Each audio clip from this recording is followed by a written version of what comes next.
திருப்பூர் நல்லூர் பகுதியில் புலம்பெயர் தொழிலாளர்கள் சார்பில் நவராத்திரி துர்கா பூஜை விழா நடைபெற்றது. இந்த விழா பல ஆண்டுகளாக நடந்து வந்த நிலையில் உரிய அனுமதி வழங்கப்படாததால் இந்து மக்கள் கட்சியின் முயற்சியால் இவ்வாண்டும் நடந்ததாக கூறப்பட்டது. இந்த நிகழ்வில் பேசிய இந்து மக்கள் கட்சி தலைவர் அர்ஜுன் சம்பத், அனைவருக்கும் துர்கா பூஜை நல்வாழ்த்துக்களை தெரிவித்துக் கொள்கிறோம். திருப்பூர் மாவட்டத்தில் வங்க மாநிலத்தவர், மேற்கு வங்க மாநிலத்தை சார்ந்த இந்துக்கள் இளைஞர்கள் இந்த பகுதியிலே அதிகமான பேர் பணியாற்றுகிறார்கள். அவர்கள் அனைவரும் இணைந்து ஒவ்வொரு ஆண்டும் துர்கா பூஜை அந்த திருவிழாவை வெகு சிறப்பாக கொண்டாடுவார்கள். நவராத்திரியின் முதல் நாளிலே துர்கை சிலை பிரதிஷ்டை செய்யப்பட்டு தினசரி பல்வேறு விதமான சிறப்பு வழிபாடுகள், பூஜைகள், அன்னதானம், சொற்பொழிவுகள், 10ஆம் நாள் விஜயதசமி அன்று விஜயதசமி திருவிழாவும் கொண்டாடப்பட்டு இந்த பகுதியே விழாக்கோலம் பூண்டிருக்கும். இறுதியாக நிறைவாக அந்த துர்கை சிலையை எடுத்து சென்று ஆறுகளிலே கரைத்து துர்கா பூஜையை நிறைவு செய்வார்கள். கடந்த 12 வருடங்களுக்கு மேலாக இந்த நிகழ்ச்சி நடைபெற்று வருகிறது. ஆனால் இந்த ஆண்டு வேண்டுமென்றே உள்நோக்கத்துடன் இது மாதிரி ஒரு உள்ளரங்கத்தில் நடக்கக்கூடிய நிகழ்ச்சி, தமிழக அரசாங்கம் இதற்கு ஒரு தடையை ஏற்படுத்தி இருக்கிறது. இங்கே இந்த மண்டபத்திலே இந்த துர்கை சிலையை வைத்து வழிபடுவதற்கு இங்கே இருக்கக்கூடிய வங்க மாநிலத்தைச் சேர்ந்த பல்லாயிரக்கணக்கான தொழிலாளர் குடும்பங்களுக்கு தடையை ஏற்படுத்தினார்கள். இந்து மக்கள் கட்சியின் உதவியுடன் நீதிமன்றத்தை அணுகி நீதிமன்றம் காவல்துறை விதித்த அந்த தடையை நீக்கி இன்றைக்கு இந்த துர்கா வழிபாடு 2 நாட்கள் தாமதமாக மீண்டும் இந்த துர்கா வழிபாடு துவங்கி இருக்கிறது. நாடு முழுக்க துர்கா வழிபாடு இது ஒரு தேசிய திருவிழா. தமிழகத்திலே முத்தாரம்மன் திருக்கோவிலிலே தசரா திருவிழா மிகப்பெரிய தமிழர்களின் திருவிழா. தசரா திருவிழா தமிழ்நாட்டில் இருக்கக்கூடிய எல்லா சமஸ்தானங்களிலே எல்லா அம்மனுடைய திருக்கோவில்களிலும் இந்த நவராத்திரி வெகு சிறப்பாக கொண்டாடப்படும். நவராத்திரி விரதம் தமிழகத்திலே எல்லோராலும் கடைபிடிக்கக்கூடிய ஒரு விரதம். பாரத பிரதமர் நரேந்திர மோடியே நவராத்திரி விரதம் இருப்பார், இப்பொழுதும் இருந்து கொண்டிருக்கிறார். நவராத்திரி விரத காலம் இந்த காலம். இந்த தசரா திருவிழா தமிழகத்துல முத்தாரம்மன் கோயில்ல ரொம்ப சிறப்பா நடைபெறும். ஆனா அங்க பக்தர்களுக்கு தேவையான வசதிகளை சரிவர செய்து கொடுப்பதில்லை. கேட்டா திராவிட மாடல் அரசாங்கம் என்கிற பெயரிலே இந்த மாதிரியான ஒரு தேசிய திருவிழாவை தடை செய்வதை வன்மையாக கண்டிக்கிறோம். எங்கெல்லாம் இத்தகைய தடைகள் இருக்கிறதோ அங்கெல்லாம் இந்து மக்கள் கட்சியின் சார்பிலே நீதிமன்றத்தை அணுகி துர்கா பூஜை நடைபெறும். அதற்கு மிக முக்கியமான இந்த திருப்பூரிலே இந்த துர்கா பூஜையை இன்றைக்கு நாங்கள் நடத்தி கொண்டிருக்கிறோம். இந்த திருப்பூரிலே வங்கதேசத்தை சார்ந்த ஊடுருவல்காரர்கள், அவங்க வேற, வங்காளிகள் வேற. வங்காளிகள் இந்துக்கள், இந்தியர்கள். அவர்கள் இந்த நாட்டிலே எங்கு வேண்டுமானாலும் வரலாம், போலாம், இந்திய குடிமக்கள். ஆனால் வங்கதேசத்தை சார்ந்த முஸ்லிம்கள் ஏறத்தாழ 1 கோடி பேருக்கு மேல இந்த நாட்டிலே ஊடுருவி இருக்கிறார்கள். அதனால் அசாம்ல பிரச்சனை, அதனால வங்காளத்துல பிரச்சனை, நாடு முழுக்க வன்முறை, பயங்கரவாதம், தீவிரவாதம் இருக்கிறது. இந்த ஊடுருவல்காரர்களை ஆதரித்துத்தான் இன்றைக்கு காங்கிரஸ் கட்சியும் கம்யூனிஸ்ட் கட்சியும் குறிப்பாக மம்தா பானர்ஜியுடைய கட்சியும் இந்த ஊடுருவல்காரர்களை ஆதரிக்கிறார். பீகார் தேர்தலிலே இந்த ஊடுருவல்காரர்களுக்கு, இந்தியாவின் குடிமக்கள் அல்ல, சட்டவிரோத குடியேறிகள், இந்த ஊடுருவல்காரர்களுக்கு வாக்குரிமை அதை கொடுக்க வேண்டும் என்கின்ற ரீதியிலே அவர்களுடைய போராட்டம் அமைந்திருக்கிறது. அதை முறியடிப்பதற்காகத்தான் இன்றைக்கு தேர்தல் ஆணையமும் நம்முடைய மத்திய அரசாங்கமும் நடவடிக்கை எடுத்து வருகிறது. தமிழகத்திலும் வங்கதேசத்தை சார்ந்த இஸ்லாமியர்களுடைய ஊடுருவல், குறிப்பாக திருப்பூர்ல பாத்தீங்கன்னா ஒருத்தன் இங்க வந்து பேங்க்ல லோன் வாங்கி வீடு கட்டி இங்க வந்து 6-7 பேர் தேச விரோத செயலிலே ஈடுபட்டவர்கள், இவர்கள் எல்லாம் கைது செய்யப்பட்டிருக்கிறார்கள். நம்முடைய மாவட்ட நிர்வாகம், உள்ளூர் காவல்துறை இவர்களெல்லாம் NIA தேசிய புலனாய்வு போலீசாருக்கு ஒத்துழைப்பு கொடுக்க வேண்டும். இன்னும் ஏராளமான ஊடுருவல்காரர்கள் இந்த திருப்பூரிலே இருக்கிறார்கள். அவர்களை வெளியேற்றுவதற்குரிய நடவடிக்கைகளை இந்த அரசாங்கம் மேற்கொள்ள வேண்டும் என்கிற அந்த கோரிக்கையை இந்த நேரத்திலே முன்வைக்கின்றோம். நம்முடைய திருப்பூரிலே சமீபத்திலே நடந்த ஒரு கூட்டம் நாடு முழுக்க நம்முடைய மத்திய அரசாங்கம் GST வரி விதிப்பிலே மிகப்பெரிய மாற்றத்தை செய்து சீர்திருத்தத்தை செய்து வரி குறைப்பை செய்திருக்கிறது. இதனால திருப்பூர் போன்ற பகுதிகள் தொழிலிலே மிகப்பெரிய அளவிலே வளர்ச்சி அடைவதற்கான சாத்தியக்கூறுகள் உருவாகி இருக்கிறது. விலைவாசி குறைந்திருக்கிறது. ஆனா திருப்பூர்ல நடந்த கூட்டத்துல அமெரிக்காக்கார வரி போட்டான். அதனால இந்த திருப்பூர்ல அவர்கள் நரேந்திர மோடிக்கு எதிராகவும் மத்திய அரசாங்கத்திற்கு எதிராகவும் ஒரு வெறுப்பு பிரச்சார கூட்டத்தை நடத்தினார்கள். அதற்கு என்னுடைய வன்மையான கண்டனத்தை தெரிவித்துக் கொள்கிறேன். அதுல திருப்பூர் ஏற்றுமதியாளர் சங்கத்திலே ஊடுருவி இருக்கக்கூடிய திமுக காரர்கள் அப்படி ஒரு நிர்பந்தத்தை ஏற்படுத்தி இருக்கிறார்கள். விரைவில் இந்து மக்கள் கட்சியின் சார்பிலே GST வரி விதிப்பு சீரமைக்கப்பட்டு விலைவாசியை குறைத்த நம்முடைய பாரத பிரதமர் நரேந்திர மோடி இது நவராத்திரிக்கு கொடுத்திருக்கக்கூடிய பரிசு, தீபாவளி பரிசு என்றுதான் இந்த விலைவாசி குறைப்புக்கு ஏற்பாடு செய்திருக்கிற அந்த GST வரி விதிப்பை மாற்றி அமைத்திருக்கிறார்.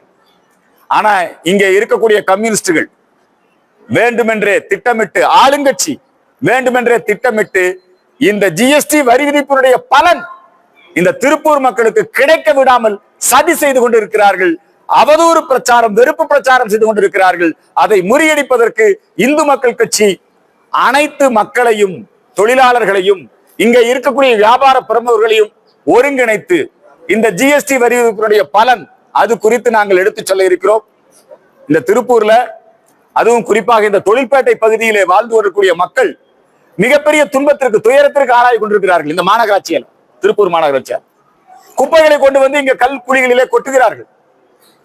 அதனால் இந்த பகுதி மக்கள் பாதிக்கப்படுகிறார்கள். இதுக்குதான் மாற்று ஏற்பாடு. நாடு முழுக்க இந்த குப்பைகளை மறுசுழற்சி செய்வது, இந்த குப்பைகளை ஆற்றலாக மாற்றுவதற்கு பல முனிசிபாலிட்டி, பல்வேறு விதமான நகராட்சிகள், பல மாவட்டங்கள்ல ரொம்ப சிறப்பான நடவடிக்கைகள் எடுத்துக்கொண்டிருக்கிறார்கள். ஆனா இந்த திருப்பூர் மாநகராட்சியில் அப்படி இல்லை. இது இவங்களுடைய நிர்வாக தோல்வி. அதை மறைப்பதற்காக அங்க பொதுமக்கள் தங்களை எதிர்ப்பு தெரிவிச்சாங்கன்னா உடனே அந்த போராட்டத்துக்கு தடை, உடனே அவங்களை கைது பண்றது, உடனே அவங்களை வழக்கு போடுவது. எப்படி தூய்மை பணியாளர்களை சென்னையிலே ஒடுக்கினார்களோ, தூய்மை பணியாளர்களை எப்படி துன்புறுத்தினார்களோ, அதே மாதிரிதான் இங்கே இந்த பகுதியிலும் இது நடைபெற்றுக் கொண்டிருக்கிறது. இந்த மாநகராட்சி, திருப்பூர் மாநகராட்சி, பொதுவாக உள்ளாட்சி அமைப்புகள் தமிழகம் முழுக்க ஊழல் தான். நீங்க மதுரையில தெரியும், மாநகராட்சி ஊழியர்கள் நியமனம், வரி விதிப்பு, இதுல எல்லாமே ஊழல். இவங்களுக்கு சாதகமானவங்களுக்கு குறைவான வரி விதிக்கிறது. அது மிகப்பெரிய ஊழலாகி இன்னைக்கு போலீஸ் கைது வரைக்கும் போயிருக்குது. இந்த மாதிரி மாநகராட்சி எல்லாம் ஊழல் மயமாக இருக்கிறது. எனவே இந்த திருப்பூர்ல இந்த குப்பை கொட்டும் பிரச்சனைக்கு, கல்குழியிலே குப்பை கொட்டும் பிரச்சனைக்கு நிரந்தர தீர்வு காண வேண்டும். அதற்கான மாற்று திட்டங்களையும் அதற்கான மாற்று வழிகளையும் இந்து மக்கள் கட்சி தெரிவிக்கும்.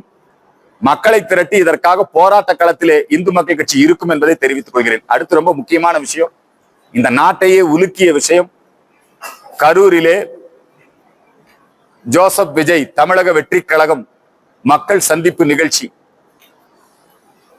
தமிழக அரசியல் வரலாற்றில், ஏன் இந்திய அரசியல் வரலாற்றிலேயே இத்தனை பேர் பலியான சம்பவம் நடந்தது கிடையாது. 40க்கும் மேற்பட்டோர். அநியாயம், அக்கிரமம், மனித உயிர்களுக்கு மதிப்பு இல்லையா? தமிழகம் என்பது சினிமாக்காரர்கள் மீது சினிமா மோகம் தமிழகத்துல அதிகம். அது நாங்க ஒத்துக்கிறோம். ஒரு நடிகர் நடிகை வந்தா பாக்குற கூட்டம் கூடுவான்.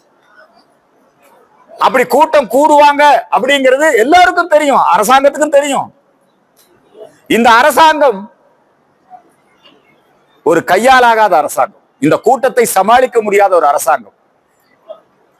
இந்த அரசாங்கம் எதிர்க்கட்சிகள், அது தாவேகாவாக இருந்தாலும், பாஜகவாக இருந்தாலும், அதிமுகவாக இருந்தாலும், இந்த அரசாங்கம் அவர்களுடைய பிரச்சாரங்களுக்கு, எதிர்க்கட்சிகளின் பிரச்சாரங்களுக்கு அனுமதியே கொடுப்பது கிடையாது. அனுமதி கொடுத்தா ஆம்புலன்ஸ் வரும், எடப்பாடி கூட்டத்தில் ஆம்புலன்ஸ் வரும், தாவேகா கூட்டத்தில் ஆம்புலன்ஸ் வரும். எப்படியாவது எதிர்க்கட்சிகளுடைய கூட்டத்தை சீர்குலைப்பது அவர்களுடைய திட்டம். என்ன வேணா அரசியல் பண்ணலாம், மக்களுடைய உயிர்களோடு விளையாடலாமா? இதுக்கு முழு பொறுப்பு. ஏற்கனவே கள்ளச்சாராய மரணங்கள் நிகழ்ந்தது. 50க்கும் மேற்பட்டோர் மரணம் அடைந்தார்கள். அப்ப சிஎம் நேர்ல போகல, முதலமைச்சர் மு க ஸ்டாலின் நேர்ல போகல, இங்க மட்டும் நேர்ல வந்துட்டார். எல்லா மந்திரிகளும் வந்துட்டாங்க. எல்லா குடும்பங்களுக்கும் பணம் கொடுக்கறாங்க, நிவாரணம் 10 லட்சம் கொடுக்கறாங்க. உடனே அவங்க தாவேகா 20 லட்சம் கொடுக்கறாங்க, பிஜேபி பணம் கொடுக்கறாங்க, எல்லாரும் பணம் கொடுக்கறாங்க. ரைட், பாதிக்கப்பட்டவர்களுக்கு நிவாரணம் கொடுக்கட்டும். இது இனிமேல் நடக்காம இருக்கிறதுக்கு என்ன நடவடிக்கை எடுக்க போறீங்க? இனி இத்தகைய ஒரு சம்பவம் நடக்கக்கூடாது. இதுக்கு யார் பொறுப்பு? நடந்து விட்ட மரணங்களுக்கு நீதி வேணுமா வேண்டாமா?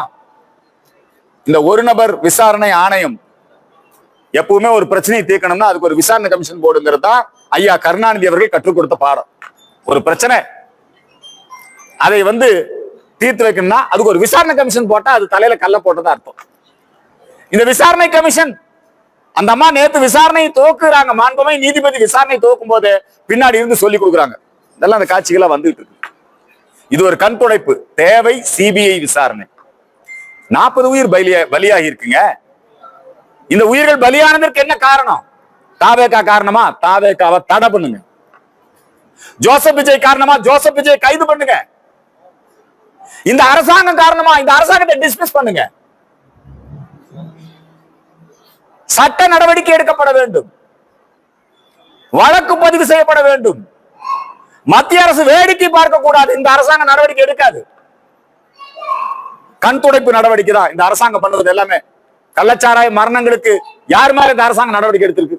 இதை விட அதிகமான மக்கள் எடுத்தாங்க. இந்த தமிழக அரசாங்கத்தை மத்திய அரசு கவர்னர் விளக்கம் கேட்டிருக்காரு. சும்மா விளக்கம் கேட்டு என்ன பிரயோஜனம்? கவர்னர் நடவடிக்கை எடுக்கணும். இந்த கவர்மெண்ட் சஸ்பெண்ட் பண்ணணுமா இல்லையா? மாவட்ட ஆட்சித்தலைவர், காவல்துறை கண்காணிப்பாளர் அவங்க சொல்லக்கூடிய தகவல் வேற விதமா இருக்குது. ஆனா மக்கள் கொடுக்கக்கூடிய வாக்குமூலம் வேற விதமா இருக்குது. இவ்வளவு பெரிய தவறு நடந்திருக்கிறது. இதுக்கு அவங்களை பனிஷ் பண்ணணுமா இல்லையா? ஆளுநர் இந்த அரசாங்கத்தை சஸ்பெண்ட் பண்ணணும். இல்லன்னா இந்த மத்திய அரசுக்கு ஆளுநர் பரிந்துரை செய்யணும் இந்த கவர்மெண்ட்டை டிஸ்மிஸ் பண்ண. அதிமுக ஆட்சி காலத்துல இத்தனை பேர் செத்து போயிருந்தா உருவான அதிமுக காரன் இந்த மாதிரி மரணம் நடந்திருந்தா என்ன அரசியல் பண்ணிருப்பாங்க? இன்னைக்கு இங்க அழுகை அரசியல், பீனா அரசியல் நடத்துறாங்க. தமிழகத்துல இன்னும் வருங்காலத்துல எல்லாரும் பெரிய பெரிய கூட்டத்தை சேர்த்து காட்டி தங்களுடைய செல்வாக்கை நிரூபிப்பதற்கு கூட்டம் சேர்த்துகின்ற அந்த யுக்தியை தான் எல்லா அரசியல் கட்சியும் அதை மாத்தணும். கூட்டம் சேர்த்துறாங்க. அந்த கூட்டம் கூடுகின்ற மக்களுக்கு தேவையான அடிப்படை வசதிகள் அவர்கள் கூடி பத்திரமாக திரும்பி செல்ல வேண்டும். இதுக்கெல்லாம் புதிய வழிமுறைகள் கண்டுபிடிக்கப்பட வேண்டும். இப்ப மத்திய அரசு கூட நீங்க பாத்தீங்கன்னா இதுக்கு உடனடியாக பிரதமர் நரேந்திர மோடி இரங்கல் தெரிவித்திருக்கிறார். மனிதாபிமான அடிப்படையிலே அவர்கள் குடும்பத்திற்கு நிவாரணம் அறிவித்திருக்கிறார். உடனடியாக பிஜேபி தலைவர்கள் அங்கு போய் பார்த்திருக்கிறாங்க. நிவாரணம், மீட்பு பணி இதுதான் இப்போ முதல் கட்டம். ஆனால் அடுத்தது மத்திய அரசு, இந்த திமுக அரசு தவறு செய்திருக்கிறது. தமிழக வெற்றி கழகம் தவறு செய்திருக்கிறது. ஜோசப் விஜய் தவறு செய்திருக்காரு. அவர் நடத்தின 3 நிகழ்ச்சியிலுமே பிரச்சனை தான். கூட்டத்தை கண்ட்ரோல் பண்ண முடியல. கோவையில் நடந்த நிகழ்ச்சியிலையும் கண்ட்ரோல் பண்ண முடியல. அவங்க தொண்டர்களை அவங்கனால கண்ட்ரோல் பண்ண முடியல. அப்புறம் எதுக்கு அவங்க கூட்டம் நடத்துறாங்க? இப்பதான் வாட்ஸ்அப் இருக்குது, யூடியூப் இருக்குது. இன்னைக்கு கூட விஜய் ஒரு வீடியோ போட்டிருக்கிறார். வருத்தத்தோட சிஎம் சார் எங்களை பழி வாங்காதீங்கிறார். அப்படிதானே போட்டிருக்காரு. இன்னைக்கு ஒரு வீடியோ போட்டு சிஎம் சார் எங்களை பழி வாங்காதீங்க, இறந்தவங்களுக்கு இரங்கல். சரிங்க, தமிழக வெற்றி கழகத்தினுடைய திட்டம் என்ன? தமிழக வெற்றி கழகம் மேலும் இதே மாதிரிதான் நடந்துட்டு போகுதா? அந்த தொண்டர்களை நீங்க 3 நிகழ்ச்சி நடத்தினீங்களே, முதல்ல உங்களை கொஞ்சம் பாருங்க மிஸ்டர் விஜய். நீங்க 3 நிகழ்ச்சி நடத்தினீங்க. 3 நிகழ்ச்சியிலையும் உங்களுடைய தொண்டர்களை உங்களால கண்ட்ரோல் பண்ண முடியுதா? கட்சி கலைச்சிட்டு போங்க. எதுக்கு உங்க அரசியல்? மக்கள் பலியாக வேண்டுமா? இந்த பிண அரசியல் உங்களுக்கு வேண்டுமா? உங்கள் அணுகுமுறையை மாத்துங்க. நீங்க அரசியலுக்கு வாங்க, நீங்க முதலமைச்சர் என்ன வேணா பண்ணுங்க, மக்களை பலியாக்காதீங்க. அதே மாதிரிதான் இந்த ஆளுங்கட்சி. இன்னைக்கு பாருங்க, யார் ஒரு விமர்சன கருத்து போட்டாலும் எல்லாத்தையும் கைது பண்ணு. 40க்கும் மேற்பட்ட யூடியூபர்களை கைது பண்ணு. இதுதான் கருத்து சுதந்திரமா? இந்த அரசாங்கம் வேண்டுமென்றே மாற்று கருத்து சொல்பவர்களை, இந்த அரசு செய்யக்கூடிய தவறுகளை சுட்டிக்காட்டுபவர்களை உடனடியாக கைது செய்கிறது, உடனடியாக அவர்கள் மீது நடவடிக்கை எடுக்கிறது. ஆனா திமுக மட்டும் போஸ்ட் ஒட்டுவான், ஜோசப் விஜயை கைது செய், கொலைகாரன் ஜோசப் விஜய். திமுக போய் போஸ்ட் ஒட்டுறான். திருமாவளவன் போன்றவர்களாம் இன்றைக்கு வேண்டுமென்றே உள்நோக்கத்தோடு திமுகவுக்கு முட்டு கொடுக்கிறாங்க.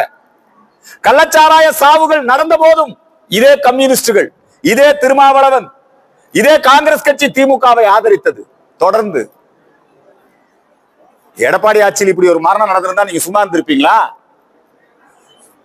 மனித உரிமை ஆர்வலர்கள், சுற்றுச்சூழல் பாதுகாப்பு போராளிகள் அப்படிங்கிற போர்வையில கருத்து தெரிவிக்கக்கூடிய நடிகன் எல்லாம் இன்னைக்கு எங்க போனா?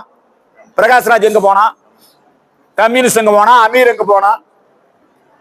எல்லோரும் நம்ம மக்களுடைய இந்த சினிமா மோகத்தை மிகவும் இது ஒரு திராவிட பாணி. இந்த திராவிட மாடல்ங்கிறது இதுதான். மக்களும் ஜாக்கிரதையா இருக்க வேண்டாமா? இவங்க ஒரு எச்சரிக்கையோடு இருக்க வேண்டாமா? இதுக்கு மத்திய அரசு நடவடிக்கை எடுக்கணும். இந்த அரசாங்கத்தை டிஸ்மிஸ் பண்ணணும். இதுக்கு ரெண்டு கட்சி தான் பொறுப்பு. ஒன்னு ஆளுங்கட்சி, இன்னொன்னு இந்த நிகழ்ச்சியை நடத்திய தமிழக வெற்றி கழகம், ஜோசப் விஜய் கட்சி. இந்த ரெண்டு கட்சி தான் அதுக்கு பொறுப்பு. இந்த 40 உயிர்கள் பலியானதுக்கு யார் பொறுப்பு? இந்த ரெண்டு கட்சி தான் பொறுப்பு. இந்த ரெண்டு கட்சி மேலையும் மத்திய அரசாங்கம் நடவடிக்கை எடுக்க வேண்டும். மத்திய அரசாங்கம் இந்த 40 உயிர்கள் பலியாவதற்கு காரணமான இந்த தமிழக அரசாங்கத்தை டிஸ்மிஸ் செய்ய வேண்டும். சிபிஐ விசாரணைக்கு உத்தரவிட வேண்டும். அதோடு கூட தமிழக வெற்றி கழகத்தை தடை செய்ய வேண்டும். அவங்க நடத்தின மதுரையில் நடத்தின நிகழ்ச்சி, அவங்க நடத்தக்கூடிய அந்த 3-4 நிகழ்ச்சியிலுமே கிரவுட் கண்ட்ரோலே கிடையாதுங்க. பொதுமக்களுக்கு இடையூறு தான், போக்குவரத்துக்கு இடையூறு மட்டுமல்ல, பொது சொத்துக்கள் நாசப்படுத்தப்பட்டன. விமான நிலையத்துல எல்லாம் எகிரி குதிச்சு போனா கோயம்புத்தூர்ல இல்லையா? எல்லா இடத்துலயும் மரத்து மேல ஏறி கீழே விழுந்து மிகப்பெரிய பாதிப்புகள் தான் ஏற்படுது. அதனால இந்த தமிழக வெற்றி கழகம் தான் அதுக்கு பொறுப்பு. அதை தடை பண்ணணும் அந்த கட்சியை. இந்த 3 கோரிக்கைகளை இந்த நேரத்திலே முன்வைக்கின்றோம். துர்கா பூஜை வாழ்த்துக்களை அனைவருக்கும் தெரிவித்துக் கொள்கிறோம். RSS பேரியக்கம் துவங்கி 100 ஆண்டுகள் RSS கொண்டாடுகின்ற 6 விழாக்களிலே விஜயதசமி விழா முக்கியமான விழா. இந்த 100வது ஆண்டு நடைபெற்றுக் கொண்டிருக்கிறது. அந்த RSS விழாக்களை நடத்துவதற்கும் இந்த தமிழக அரசு பல்வேறு விதமான இடையூறுகளை செய்து வருகிறது. இந்த அரசாங்கத்திற்கு எங்களுடைய வன்மையான கண்டனத்தை தெரிவிக்கின்றோம். விஜயதசமி வெற்றி திருவிழா தமிழகம் முழுக்க சிறப்பாக நடைபெறும். இதெல்லாம் திமுக பல ஸ்ட்ராட்டஜி வச்சிருக்குது. எப்படியாவது பிஜேபியை ஒழிக்கணும், எப்படியாவது தமிழக வெற்றி கழகத்தை ஒழிக்கணும், எப்படியாவது அதிமுகவை ஒழிக்கணும். அதனால பிஜேபி மீது அவதூறு கற்பிக்கிறது, தமிழக வெற்றி கழகத்து மேல ஜோசப் விஜய் மேல அவதூறு கற்பிக்கிறது, அதிமுக மேல அவதூறு கற்பிக்கிறது. இந்த 3 விஷயத்தையும் திமுக தன்னுடைய A டீம், B டீம், திமுக தன்னுடைய கூட்டணி கட்சிகள் இவர்கள் மூலமாக தங்களுடைய பிரச்சார வலிமை மூலமாக ஏராளமான பொய் தகவல்களை செய்கிறார். நீங்க பாருங்க, இந்த நிகழ்ச்சி முடிஞ்ச உடனே யாருக்கும் போஸ்ட் அடிக்கிறதுக்கு அனுமதி இல்ல, யாருக்கும் கருத்து தெரிவிக்கிறதுக்கு அனுமதி இல்ல. ஆனா கரூர்ல உடனே செந்தில் பாலாஜியுடைய ஆட்கள் போஸ்டர் ஒட்டுறாங்க, மாணவர் மன்றம்ங்கிற போர்வையில போஸ்ட் ஒட்டுறாங்க. திமுக IAS ஆபீசரை பேச வச்சிருப்பாங்க. இது திமுகவோட ஸ்ட்ராட்டஜி தான். நீங்க என்ன திமுக இப்ப புதுசா பண்ணுதுன்னு நினைக்கிறீங்க? எம்ஜிஆர் ஆட்சி காலத்துல எம்ஜிஆர் பிரச்சார கூட்டத்துக்கு போனா அந்த கூட்டத்துக்குள்ள கொண்டு வந்து பாம்பு விடுவான், எம்ஜிஆர் போஸ்டர்கள் மேல சாணி அடிப்பான். அதான திமுக காரன் வேலை. திமுக காரன் காலங்காலமா எதிர்கட்சிகளை கலங்கப்படுத்துவது, காமராஜரை கேலி செய்வது, அந்த கூட்டத்திற்குள்ளே ஊடுருவி கூட்டத்திலே குழப்பம் விளைவிப்பது, இதெல்லாம் திமுக காரன் வரிசையா செஞ்சிட்டு இருக்கிற வேலை தான். அதை நிச்சயமா அவங்க செய்வாங்க. அதுக்கு விஜய் இன்னைக்கு ஒரு சேலஞ்ச் பண்ற மாதிரி, சிஎம் சார் நீங்க எங்களை பழி வாங்க நினைக்காதீங்க, நான் இந்த வீட்டுல தான் இருப்பேன், நான் ஆபீஸ்ல தான் இருப்பேன், நீங்க வேணா என்ன வேணா நீங்க என்ன வேணா பண்ணிக்கங்க. உன்னை என்ன பண்ண போறாங்க? எதுக்கு இந்த நடிப்பு? 2 பேரும் சேர்ந்து நடிக்க. செந்தில் பாலாஜி நடிப்பை விட இப்ப இன்னைக்கு ஐயா ஜோசப் விஜய் நடிப்பு இருக்கு இல்லைங்களா, 2 பேரும் சூப்பர் நடிப்பு. ஏங்க மக்களுடைய உயிரை பலி வாங்குறீங்க உங்க அரசியலுக்காக? இதுதான் இந்து மக்கள் கட்சி இன்றைக்கு மக்கள் மத்தியில இந்த கேள்வியை எழுப்பி இருக்கிறது.